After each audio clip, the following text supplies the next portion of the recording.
Lots of big music news out of Philly. Queen Latifah, Idina Menzel, and Philly's own Eve are some of the acts set to headline concerts during Wawa Welcome America week this summer. JAY-Z will headline Roots Picnic, while Jill Scott continues to sell out dates on her world tour. Meanwhile, though, World Stage, the West Philly venue formerly known as World Cafe Live, is still booking shows amid ongoing turmoil. DeLuca, pop music critic at the Philadelphia Inquirer, joins me to break it all down. It's Thursday, March 19th. I'm Trenae Nuri, and here's what Philly's talking about.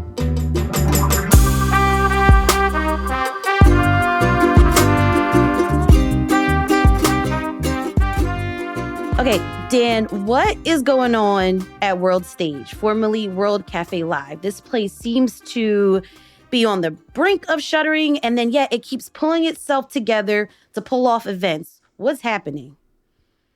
Well, it's a long story.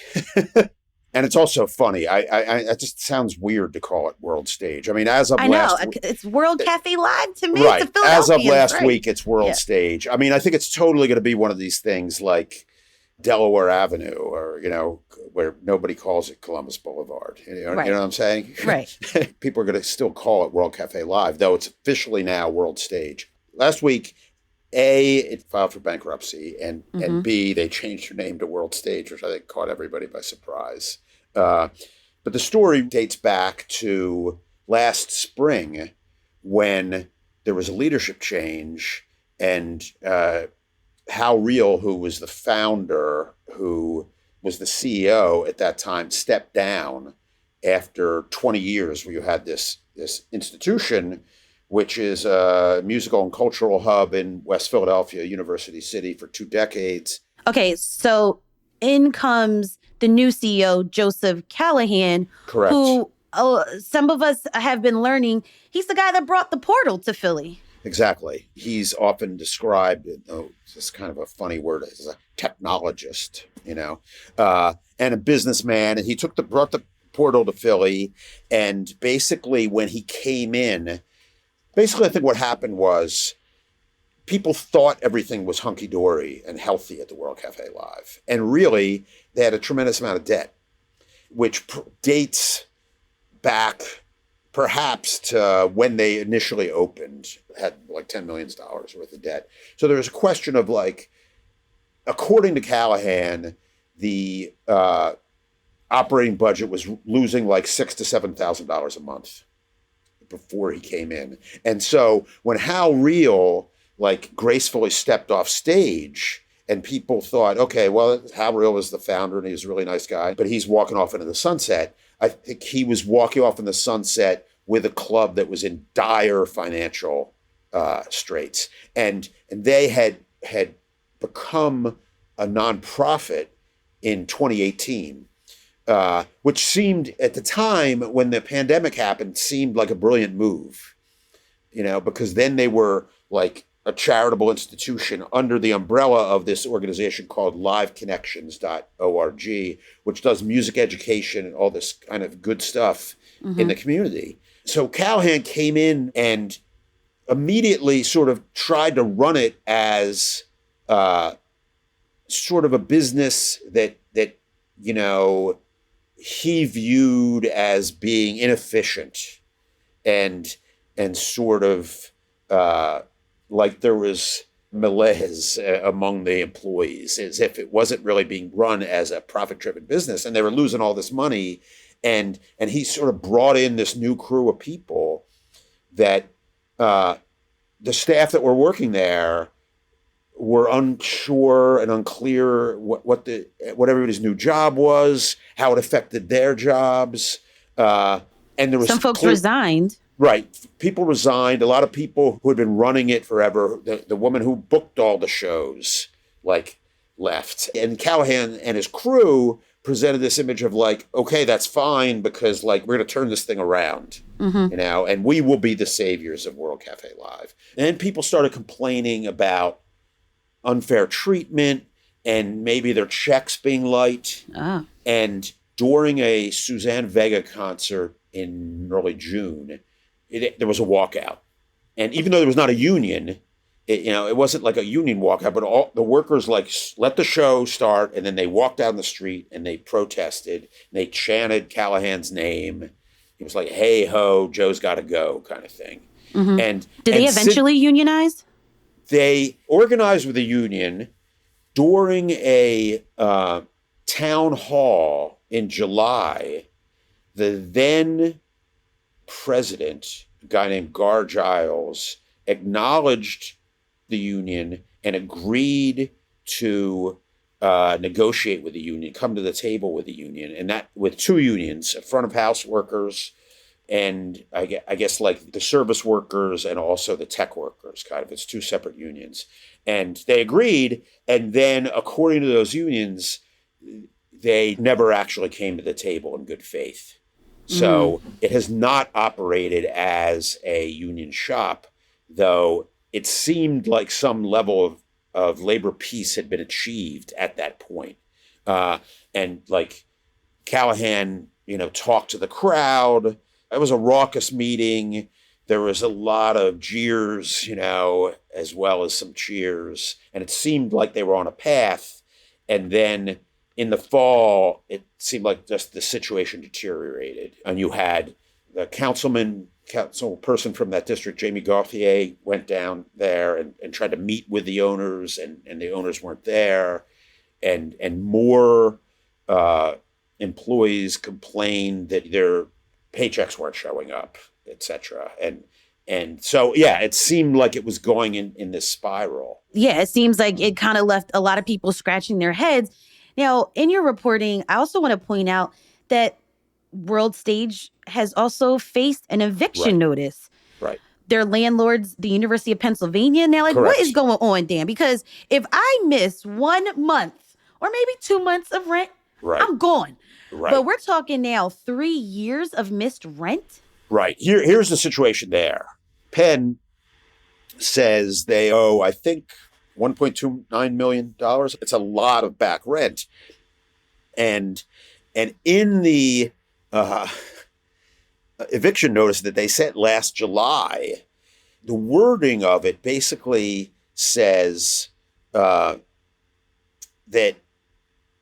a lot of that, most of that back rent dates from before Callahan took over. Okay. Basically, they say out loud in this notice, basically cut the previous guy slack because we like the previous guy. Like, they knew that they were behind on rent, but the way the institution was running, the arrangement with XPN, who, puts on shows there, Penn clearly wants there to be a venue there that people enjoy and come in.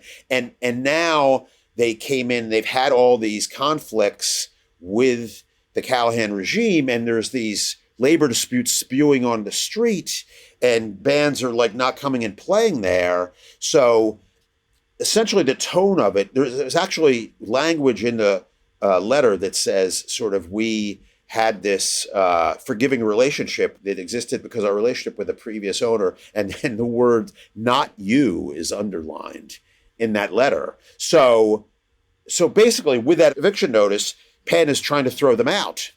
However, there's counter suit and legal action from Callahan and the then World Cafe Lives Connections team, basically claiming that in talks with Penn previous to that notice being sent out, Penn acted like they were going to have some forgiveness towards the new regime because most of the debt isn't actually their debt. Most of the debt dates back to the previous regime. So the Callahan claim is, like, you said we didn't have to pay all of this right away, kind of, because, this accumulated over the past 2 or 3 years. Why should I have to assume all that responsibility? So there's these two legal actions, and that can is being kicked down the street, so to speak, with the local courts. So that's one level of limbo that is kept it open despite the efforts of Penn to evict them. And then you've had these two subsequent things where in November, the liquor license lapsed because the fees to the Pennsylvania Liquor Control Board were not paid. So you had a few weeks where the venue kept running as a bring your own venue, and you had to pay $20 for the bring your own fee if you're going to bring your own drinks in. Now there, bring your own alcohol to a music venue that has they have really good wings over at World Cafe Live. Yeah. Really great wings and drinks. What? Right. So that went on for a few weeks. And then it seems that they were able to get back on the good foot with the Liquor Control Board, and they got their liquor license back.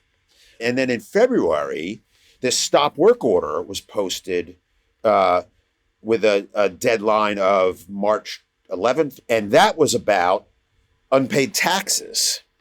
To the city. To the city, exactly. I mean, the city won't comment on any specifics on these kind of things, for privacy issues. But the idea of they owe you X amount of dollars, you make some arrangement on a payment plan or something, and then they let you reopen. So I think that was the expectation. And then the day before that deadline is when they filed for bankruptcy, reorganization, and also changed their name. And yet, events are still happening. There was a Day 26 concert this past weekend. There's talks and comedy shows, all sorts of things happening. From all of this information, from all of this turmoil, basically, what is your assessment of, can the world stage keep the lights on? It seems dubious because they do owe a lot of money. It does seem like they're circling the drain, but who knows? It's tied up in the courts. Certainly, if it keeps on as an ongoing venue, it's a different ongoing venue than it used to be. Currently, a lot of the things on the bill there's a lot of comedy shows. There's a lot of tribute bands. The sort of indie rock things that were happening there previously, most of them are not there. So the question is where are those shows going? I think some of those shows are going to Ardmore Music Hall. Some of those shows are probably going to City Winery. Some shows are going to the First Unitarian Church, which is an all ages venue in Center City. And if it goes away, I do think it's a tremendous loss for the city. For the music scene. And it's a beautiful room, I mean, anybody who's been there, if it doesn't have the best sound in the city, it's close. The sight lines are really good. And so it's limping along now. It seems questionable and dubious that they'll be able to keep going. But at the same time, every time you see these notices that seem like they're a death knell, they haven't actually been a death knell. Penn wants to evict Earl Cafe Live. And then I think people, if you just read that headline, you think, oh, they must be shutting down. Well, no, because that's tied up in the courts. Then it's the city issued a stop work order. And it's oh, well, maybe they're negotiating that tax deal, Then it's, they're changing the name and declaring bankruptcy. But it's reorganization to try to help them climb out of debt. It certainly seems like the odds are stacked against them. But there are shows booked through June. All right, let's keep talking about this after the break.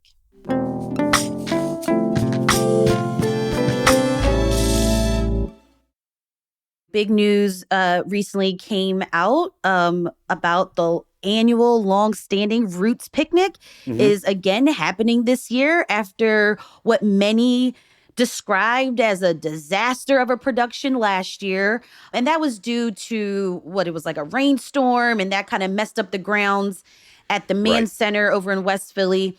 The annual festival is moving venues, but we've seen the Roots Picnic move around in different venue spaces throughout its years. Right. It used to be at the Festival Pier down by the Delaware River for and years. It was good down there. Yeah. I saw who was there? It was JAΙ-Z and SWV and Pharrell. Sure.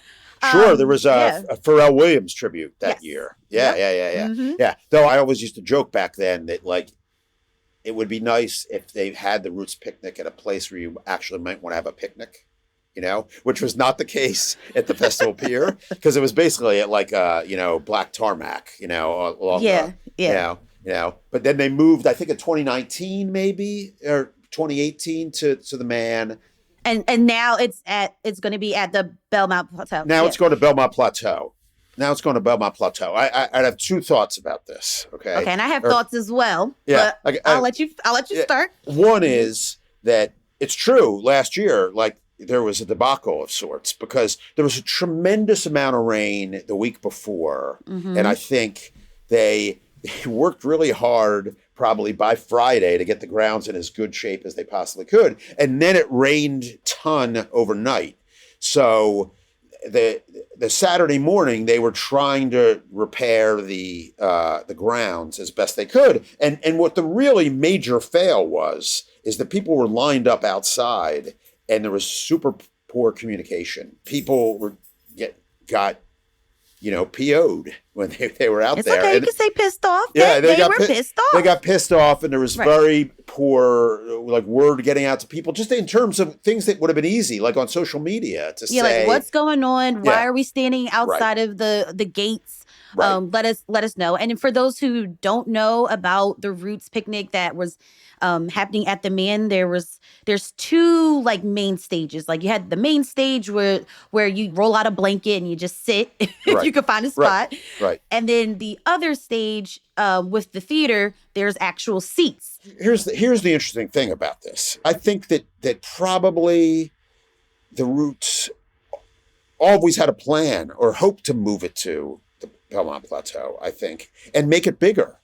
The question to me about moving it to Belmont Plateau, which we'll see how this plays out, is when you're at the Man, you had the big open field that got all muddy, but you also had a building with a roof where people could go hide if it rained. Whereas now you are moving it to a field. Mm-hmm.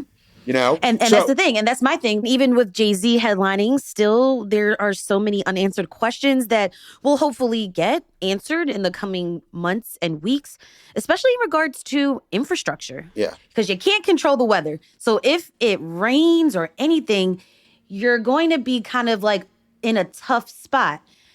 Also, when they put out the promo video last week, it was very much reminiscing of like the summers of the 90s, the era of DJ Jazzy Jeff and Fresh Prince, cultural vibe, right? Where you show up in a nice car, everyone's like decked out in their nice outfits.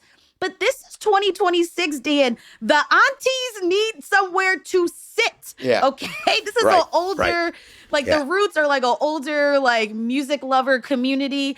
Although they try to like add in like younger artists to the lineup, but it's still like an aesthetic or like a vibe that like used to be. And I'm not sure if we can pull it off in 2026. Right. Well, we'll see. I mean, to be fair to the Roots, up until last year, it was, an unqualified success, essentially. For many. And I love how they bring in like community businesses.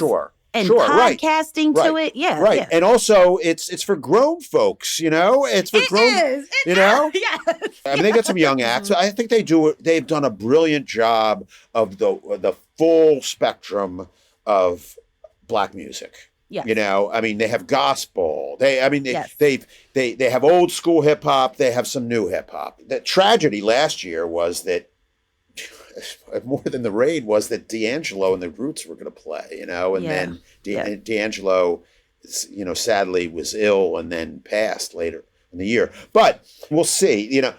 Sean G, who is the Roots manager, is the head of Live Nation Urban, and they put on festivals all over the country.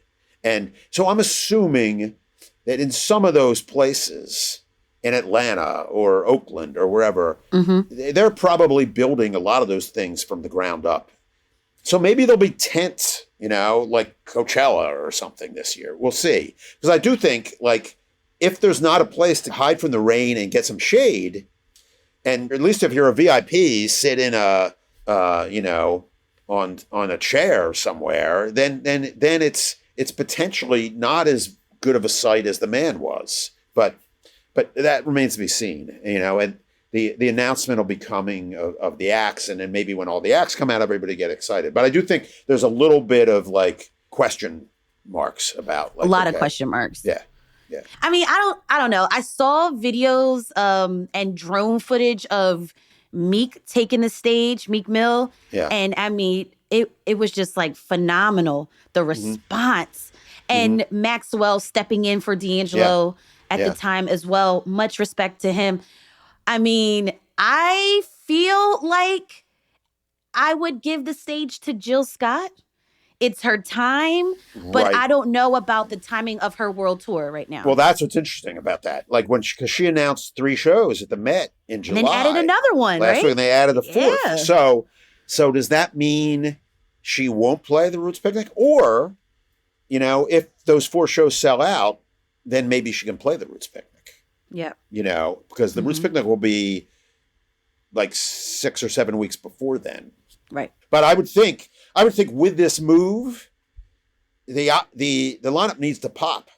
Oh, yeah. And I would say, going back to what you were saying about sound is so important. I remember one year I was there, Dan, and the sound was kind of iffy at the Man. Yeah. So. Yeah. Like inside, you mean? Yes, at the amphitheater. Right. I mean, outdoors, it probably will sound better. An outdoor acoustic show is like, you don't have to worry about the sound bouncing off the walls as much, And the live experience is something else that you can't replicate. You can't replicate that. Yeah. I mean, I think everybody should be rooting for the Roots Picnic because the Roots Picnic is a uniquely great Philadelphia institution. But they do need. I mean, if you looked at the social media stuff, it was like, we heard you. We're gonna fix it. So we'll see. I see the vision. Let's just, let's hope it's good. Yeah. Just wrapping up, any like bigger picture, like thoughts on just the idea of festival in Philadelphia. I mean, we're going to have a lot of festivals celebrating America's 250th anniversary and like Wawa Welcome America. There's Queen Latifah is coming through and Eve is going to be taking the stage throughout these multi-day celebrations. But does festival and Philly still go together? Potentially. I mean, I think it's interesting because Made in America has gone away. Right. Made in America. And I mean, what's interesting, a festival needs to have a unique identity to survive. There is a glut of festivals. A lot of festivals fail. In order for them to work, they need to know who they are, and that's been the key to the Roots Picnic success. The Roots brand is a Philly brand. The lineup's different than you're going to see anywhere else, And I think that's also true about Wawa Welcome America to a certain extent, I mean, because it's like celebrate July 4th in Philadelphia. And really, let's face it, the star of the show is often the fireworks, It's like everybody opens for the fireworks, But so, and those big headliners not been announced yet. And they announced Queen Latifah and Eve and Pink Sweats, and Idina Menzel is going to be there, and DJ Jazzy Jeff is going to be there. But those are probably bigger names for the lead up to the big show than they've ever had. So then the question is, who's going to be the big star? I mean, last year it was supposed to be LL and Jasmine Sullivan, and then that didn't happen because of a union, the city workers strike, and LL came back on, and everybody had to freeze on New Year's Eve. Dan, thank you so much for chatting with me about music and all these venues, situations on CityCast Philly. Yeah, it's great to meet you. Great to be on the show. Thank you. Read more of Dan's reporting by clicking the link in the show notes.